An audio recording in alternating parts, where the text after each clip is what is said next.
오늘은 형통의 침묵이라는 제목의 두 번째 하나님 말씀 증거하도록 하겠습니다. 우리는 지난주에 형통의 침묵이라는 첫 번째 말씀을 나눴는데요.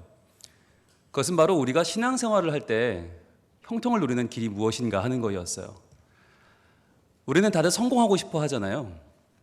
우리는 다들 꿈을 이루고 싶어 하고 뭔가 대단한 사람이 되고 싶어 합니다.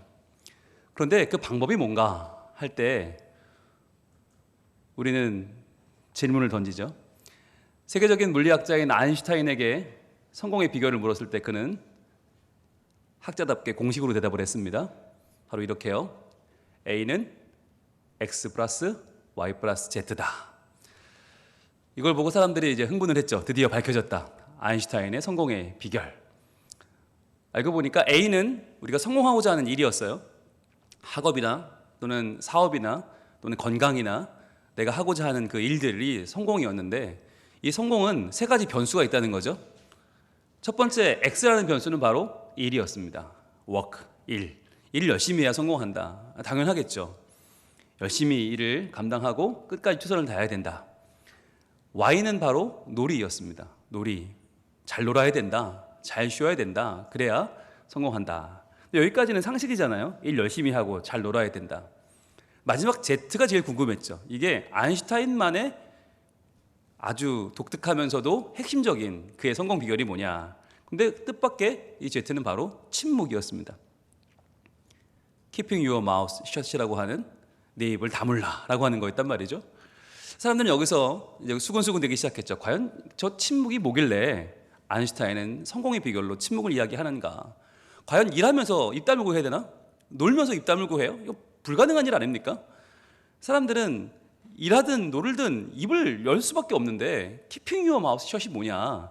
그래서 뭐 말 조심하라는 얘기냐? 뭐 여러 가지 얘기가 있었는데, 우리는 아인슈타인의 유대교 가정에 자란 가정 환경을 주목해 보자고 그랬죠. 그래서 아마 그는 부모에게 구약 성경을 배우고 자랐을 것이다. 그래서 아마도 전도서 5장 말씀이 바로 이 침묵의 비결이 아닐까. 그러면서 우리가 전도서 5장 2절 말씀 같이 봤잖아요. 한번 읽어보겠습니다. 시작. 너는 하나님 앞에서 함부로 입을 열지 말며 급한 마음으로 말을 내지 말라. 하나님은 하늘에 계시고 너는 땅에 있음이니라. 그런즉 마땅히 말을 적게 할 것이라. 아멘.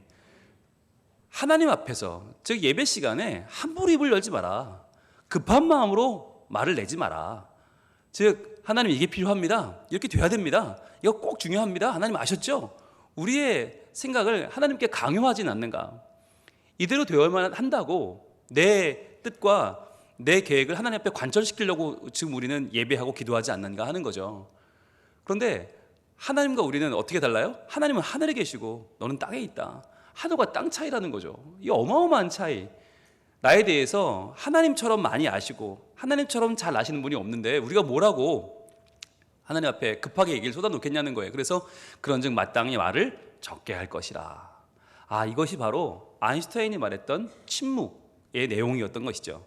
그래서 우리는 지난주 이렇게 정리를 했습니다. 자, 신앙인의 형통이란 바로 하나님 앞에서의 겸손한 자세, 이 침묵으로 완성된다.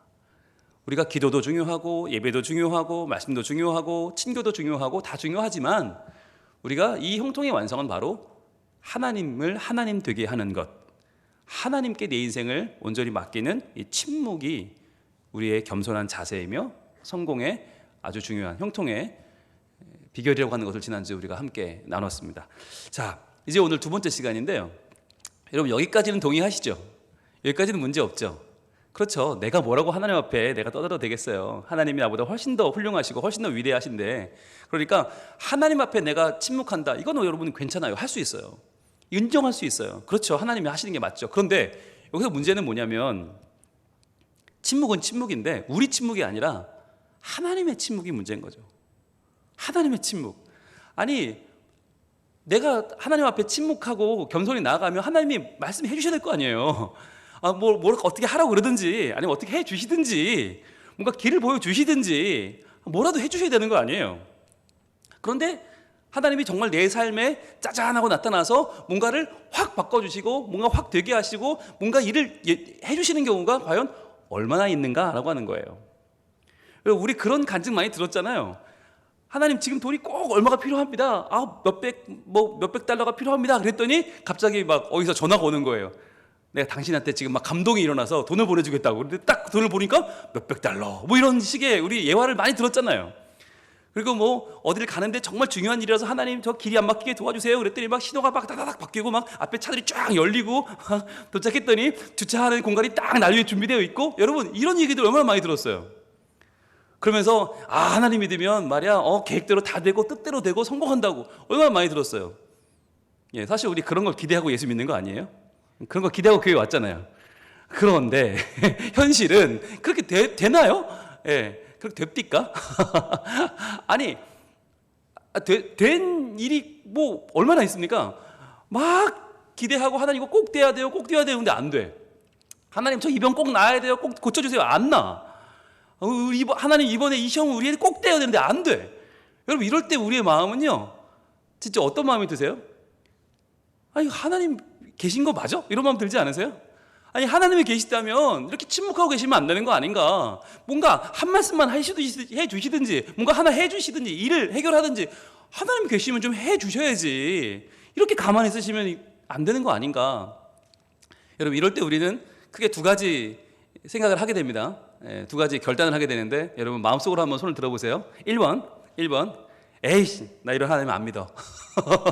내가 다시 믿나 보자. 내가 절대 안 믿어 라고 하면서 내 믿음을 이제 그날로 끝낸다. 1번입니다. 2번 하나님이 그럴 수도 있지 라고 한 번 더 참는다. 내가 하나님 한 번 더 참을 거예요. 두 번은 안 참아요. 내가 2번만 참을 거니까 하나님 그러면서 내가 한 번만 참을 거예요. 그러면서 내 마음을 겨우겨우 추스리고 넘어는 간다. 1번과 2번 중에 여러분 어느 쪽으로 주로 택하시는 편입니까? 근데 이 둘 다 우리 성에 안 차죠. 그죠? 아니 내가 이만한 일로 에이 때려쳐 안 믿어 이러기에는 내가 너무 믿음 없는 것 같잖아요. 그죠? 그동안 내가 잘 살아왔는데 내가 그래도 이 정도 살아왔는데 이걸로 때려치면 믿음이 없어 보여. 그런데 그렇다고 꾹 참고 넘어가기는 또 억울해요. 지금까지 내가 하나님과 이게 한도에 보고 지낸 사이가 아닌데 내가 하나님께 이만큼 예배하고 이만큼 내가 말이야 헌신하고 봉사하고 이렇게 했는데 하나님이 나한테 이러실 수가 있나? 그러니까 억울해요. 그러니까 우리 마음은 이 두 가지 마음을 계속해서 너를 띄어요. 에이 안 한다. 때려친다. 막 이제 안 한다. 이런 마음이 들다가 에이 한 번만 참을까? 이런 마음이 들다가 계속 우리 마음이 상처를 입어요. 그래서 우리 마음이 점점 가루가 되고 그러다 보면 이게 예수를 믿는 건지 안 믿는 건지 교회를 다니는 건지 마는 건지 계속 우리 마음이 정말 너무너무 힘들어지는 경우를 많이 겪게 되는 거죠. 자, 그러면 어떻게 우리가 이걸 봐야 되느냐? 과연 하나님은 왜 딴 사람들한테는 그렇게 잘해주시는 하나님이 그렇게 뭐 예화도 넘치고 간증이 넘치게 하는 하나님이 나한테만큼은 왜 이렇게 꼼짝도 안 하시나? 진짜 정말 침묵하시는 하나님, 미동도 안 하시는 하나님, 나한테는 응답도 하지 않으시는 하나님, 왜 그런 건가? 여러분 우리는 답답할 때가 있어요. 자, 그거 어떻게 해야 되나라는 거 하는 거예요. 여러분 우리가 요즘 종교개혁 특강을 배우고 있습니다. 지난주까지 3강을 했는데요. 지금 200명이 넘는 분들이 동참하고 계시죠.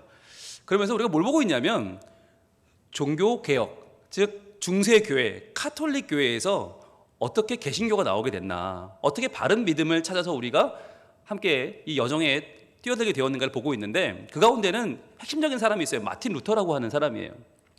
이 마틴 루터라고 하는 사람이 성경을 통해서 하나님의 뜻을 알게 되고 하나님의 뜻을 알게 되니까 이거 우리 잘못 믿고 있구나. 그래서 종교개혁을 주도하지 않습니까? 근데 그 사람이 1517년도에 여러분 위에 보시는 저 위에 현수막에 있는 저 그림, 비텐베르그라고 하는 성교회에 95개 방방문을 붙입니다. 중세교회 이러면 안 된다. 95개 교회 방방문 붙이면서 질문을 던지는 거죠. 과연 이거 제대로 믿고 있는 거냐? 그러다가 그 다음에 1518년도에 하이델베르그라고 하는 독일의 대학 도시에서 열린 수도원 회의에 참여해서 내가 지금 주장하는 게 뭔지, 새로운 신앙의 핵심이 뭔지를 이렇게 밝히게 됩니다. 그 밝힌 내용이 바로 여기 있습니다. 보여주시죠. 근데 이렇게 루터는 말합니다. 자, 한번 같이 읽어볼까요? 이성과 체험에 대한 무한한 신뢰를 통해 가시적 영광과 성공을 추구하는 자들은 십자가 신학의 반대편에 서 있다. 이게 어려운 말이죠. 근데 여러분 보면 무슨 말이냐면 우리가 그러잖아요. 하나님 이건 꼭 돼야 돼요. 하나님 이렇게 해주셔야 돼요. 그게 맞아요. 라고 할 때 그 우리의 생각과 판단이 어디서 근거했는가라는 거예요. 그게 바로 우리의 이성과 체험이거든요. 우리의 이성과 체험은 하나님은 이렇게 해주셔야 하나님이야. 하나님은 이 일은 이렇게 반응해 주셔야 돼. 라고 우리는 이미 이성과 체험을 통해서 결정을 하고 있단 말이에요. 판단하고 있단 말이에요. 그런데 그걸 우리가 무한한 신뢰하고 있잖아요. 그게 분명히 맞아. 100% 맞아. 그런데 과연 그 무한한 신뢰를 보내고 있는 이성과 체험은 왜 그렇게 작동하는지를 아냐는 거예요. 왜 내 속에 이렇게 작동하는가? 바로 가시적인 영광과 성공을 추구하기 때문이다. 나라는 존재는 아예 존재적으로 하나님을 영광을 돌리는 게 아니라 하나님의 뜻을 구하는 게 아니라 가시적인 영광, 눈에 보이는 영광과 성공만을 추구하기 때문에 우리 이성과 체험이 그렇게 작동하고 있다는 거예요. 그런데 그렇게 일종의 고장난 우리의 마음과 우리의 이성과 체험이 결국엔 뭐냐? 십자가 신학의 반대편에 서게 된다. 즉 그게 바로 우리가 개혁해야 될 신앙의 모습이라는 거죠. 그리고 보면 여러분 지금 우리의 믿음도 이 당시와 다를 바가 없는 것 같아요. 우리도 지금 그러지 않아요? 우리의 이성과 체험을 통해서 하나님 당연히 이렇게 해주셔야죠. 이렇게 안 하면 하나님도 아니지. 쉽게 말하잖아요. 근데 그게 결국 뭘 위한 거예요? 우리의 영광과 성공을 추구하는 거 아니냐. 그러면 그 반대편에 서 있다는 진짜 믿음, 십자가 신학이 뭐냐? 루터는 이렇게 설명을 합니다. 자, 여러분 예수님이 골고다 십자가를 지실 때 사랑했던 제자 가룟 유다에게 배신을 당하고 겟세마네 동산에서 기도하시다가 대제사장과 장로들이 보낸 무리에게 끌려가셔서 밤새도록 고초당하시고 로마군에 넘겨져서 본디오 빌라도에게 부당한 재판을 받고 고난을 받고 옷벗김을 당하고 채찍질을 맞고 그리고 십자가를 지실 때 예수님을 믿던 사람들은 어떻게 생각했을까요? 그걸 바라보면서 얼마나 당혹스러웠을까요? 아니 저분은 죽은 사람을 살리고 병을 고치고 천국 복음을 전파하시고 율법을 전해주시는 진짜 하나님의 아들인데 저분은 메시아인데 우리의 삶을 저기다 걸었는데 저분이 저렇게 무기력하게 잡히고 얻어맞고 십자가에 달려? 아 이거 말이 안 되는 거 아니야? 이거 뭔가 잘못된 거 아니야? 하나님이 계시다면 이러면 안 되는 거 아니야? 라는 생각을 하게 됐겠죠. 그러면서 마지막 순간까지 그들은 기대했을 거라는 거예요. 하나님이 계시다면 이렇게 끝날 수는 없어. 그러니까 분명히 예수님이 저 못 박힌 저 못을 뽑아버리고 내려오실 거야. 저 벼락에 쳐서 십자가가 두동강이 나든지 아니면 지진이 나서 저 로마 군병들이 다 빠져 죽든지 뭔가는 대역전이 일어날 거야. 하나님은 움직이셔야 돼 라고 끝까지 기대하고 쳐다봤을 거라는 거죠. 그런데 어떻게 됐어요? 예수님이 이렇게 외쳤잖아요. 엘리 엘리 라마 사박다니 나의 하나님 어찌하여 나를 버리셨나이까 외치면서 죽어버렸어요. 자, 이런 상황에서 그럼 과연 하나님은 뭐하러 있나? 과연 이렇게 침묵하는 하나님, 이 십자가의 가장 중요한 십자가의 자리에서 침묵하시는 하나님이라면 그런 분은 없는 게 아닌가? 그런 분 믿을 필요 없지 않는가? 하나님은 없다라고 그들의 마음속에는 확신이 들었을 거라는 거죠. 그런데 여러분, 하나님이 그 자리에 안 계셨습니까? 3일 만에 예수님은 부활하셨죠. 부활하셨고 예수님은 이제 우리에게 그냥 좋은 선생님이 아니라 죽음을 이기신 메시아가 되셨어요. 죽음을 이기고 우리의 죽음의 공포를 이기고 천국으로 우리를 안내해 주시는 살아있는 천국이 되셔서 부활하신 주님은 우리에게 새로운 능력과 새로운 권세가 되셨죠. 그러니까 여러분 이걸 통해서 루터는 뭘 말하냐면 십자가 사건은 우리가 볼 때는 우리의 이성과 체험으로 볼 때는 이건 잘못됐어. 하나님이 이러면 안 돼. 이러시면 하나님 아니야 라고 생각하지만 그 자리에서 하나님이 계셨다는 거예요. 그 고난의 자리에 하나님은 함께 계셨고 예수님의 고통을 함께 받으셨고 그리고 나서 그 자리에서 새로운 부활의 능력을 하나님은 발휘하셔서 예수님을 다시 우리의 구주로 일으키셨다는 거죠. 그래서 십자가 신학이 뭐냐면 고난 가운데 하나님이 계시다는 거예요. 나의 고난을 하나님이 외면하는 게 아니다. 하나님이 나의 고난 가운데 침묵하시는 게 아니고 나의 질병 가운데 나의 가난 가운데 나의 이 험난한 인생 가운데 하나님이 침묵하고 외면하는 게 아니라 거기 지금 계시다는 거예요. 그러면 무엇을 위해서?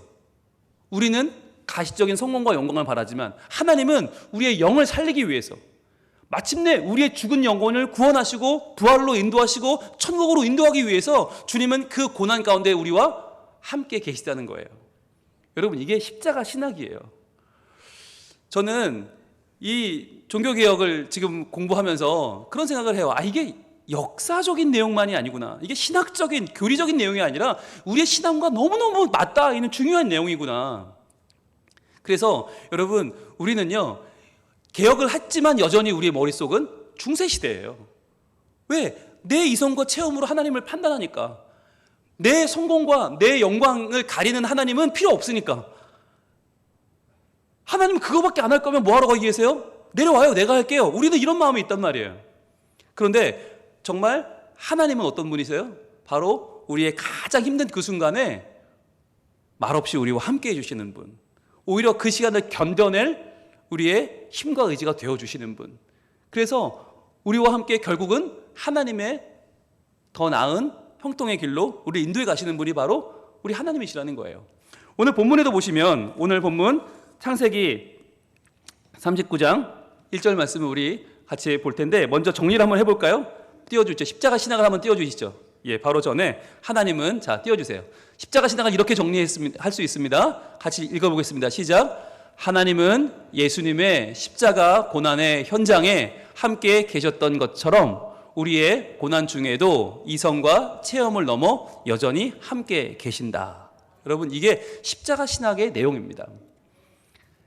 십자가 예수님의 고난, 하나님이 없는 것 같았지만 아니, 그 자리에 계셨고 하나님은 예수님의 부활을 통해서 놀랍게 역사하신 것처럼 우리의 고난 중에도 마찬가지로 우리의 이성과 체험으로는 이해할 수 없지만, 안 계신 것 같지만, 그러나 여전히 함께 계신다고 하는 것, 이것이 바로 십자가 이 신학의 내용인데요. 이 십자가 신학을 믿느냐 그렇지 않느냐는 하늘과 땅 차이예요. 여러분, 이걸 안 믿으면 어떻게 되죠? 우리는 계속 두 군데 너를 뜨게 돼요. 에이, 하나님, 이런 하나님 믿지, 안 믿어버릴까? 하다가 에이, 한 번만 참자. 이러다가 또 안 믿어버릴까? 한 번만 참자. 왔다 갔다 하는 거예요. 결국 뭐죠? 여러분, 이게 정신분열과 비슷한 증상인데 신앙의 분열이 일어납니다. 예, 신앙의 분열이 일어나서 결국 못 견디고 말죠. 그리고는 신앙이 오래 믿어도 다 흔들리고 가루가 되고 마는 거죠. 오늘 본문에도 보시면 이 창세기 39장 1절 우리 한번 보겠습니다. 여기도 보면 요셉이 이끌려 애굽에 내려가요. 바로의 신하 친위대장 애굽 사람 보디발에게 팔려요.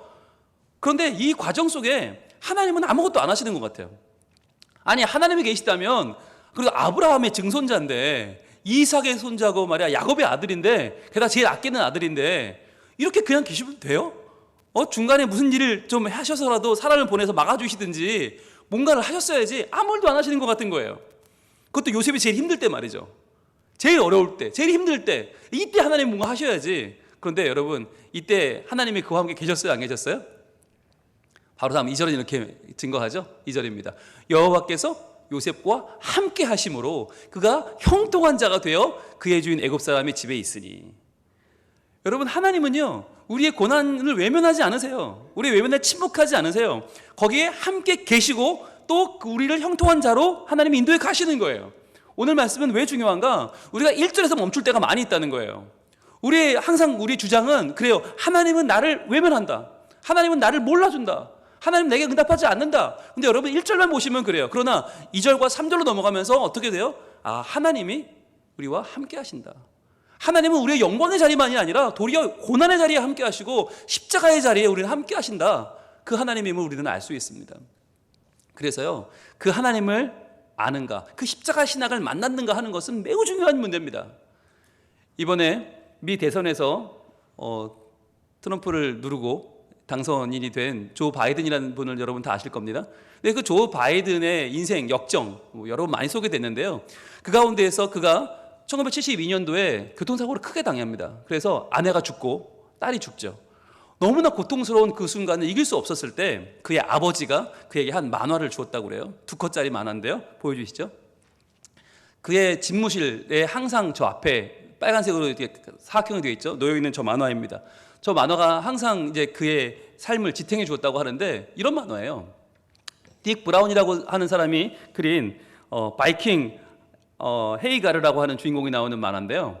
자, 주인공 헤이가르가 배를 타고 열심히 바다를 가르며 출항을 했는데 갑자기 번개가 친 거예요. 그리고 풍랑이 일더니 저 배에 불이 붙고 가라앉아 버렸어요.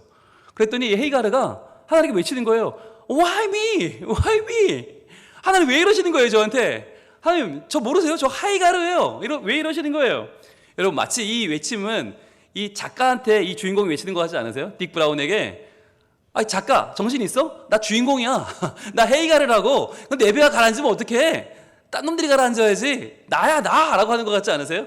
자 그런데 이때 Why me? 왜 나야? 라고 외치는 헤이가르에게 하늘에서 음성이 들려옵니다. 이렇게요. Why not? 왜 안 되는데? 야 너무 왜 안 되는데? 여러분 이 대답은 하나님의 대답이기도 하지만 동시에 작가의 대답 같지 않습니까? 작가가 그러는 거예요. 주인공한테 야 왜 안 되는데? 내가 작가야 너 아니야. 너 주인공이라고 지금 네가 주관자인 줄 알고 있냐? 내가 그려. 다음 컷을 내가 그리는 거에 따라서 너 다시 살아날 수도 있고 너 내 맘대로 되는 거야. 여러분 만화 주인공은요 작가 손에 따라 가는 거예요. 마찬가지로 우리 인생도 마찬가지예요.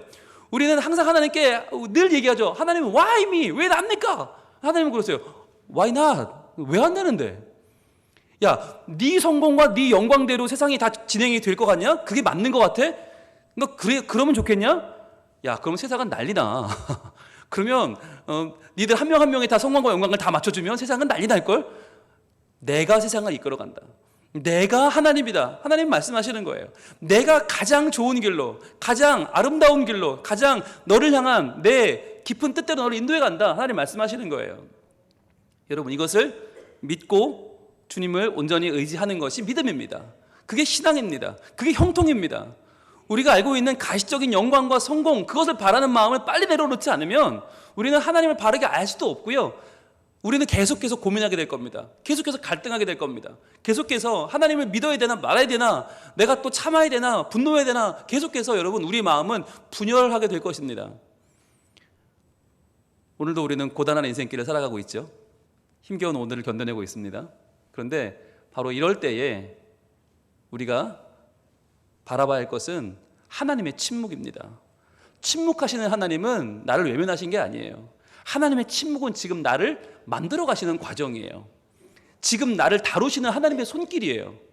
하나님의 침묵은 지금 이 순간, 이 어려움 가운데에서 나를 바른 길로 인도해 가시는 하나님의 방향타가 될 것입니다. 이 시간에 우리가 하나님께 간구하며 나아가길 소망합니다. 우리 마음 가운데 하나님, 내 마음 같아서는 이렇게 되는 게 맞는 것 같은데, 이렇게 돼야 될 것 같은데, 하나님 그것이 나의 이성과 나의 체험이 나의 가시적인 영광과 성공을 추구하고 있다는 것을 빨리 깨닫게 해주시고, 그게 아니라 진정한 하나님의 뜻을 알고 고난 가운데 함께 하시고 고통 가운데 함께 하시고 마침내 승리하게 하실 하나님의 손길을 바라보게 하여 주옵소서. 그리하여 우리가 십자가의 신앙을 가지고 하나님을 다시 한번 의지하고 우리의 삶 가운데에서 더 이상의 방황이 아니라, 더 이상의 갈등이 아니라 하나님 안에 누리는 믿음의 형통을 누리게 하여 주시옵소서.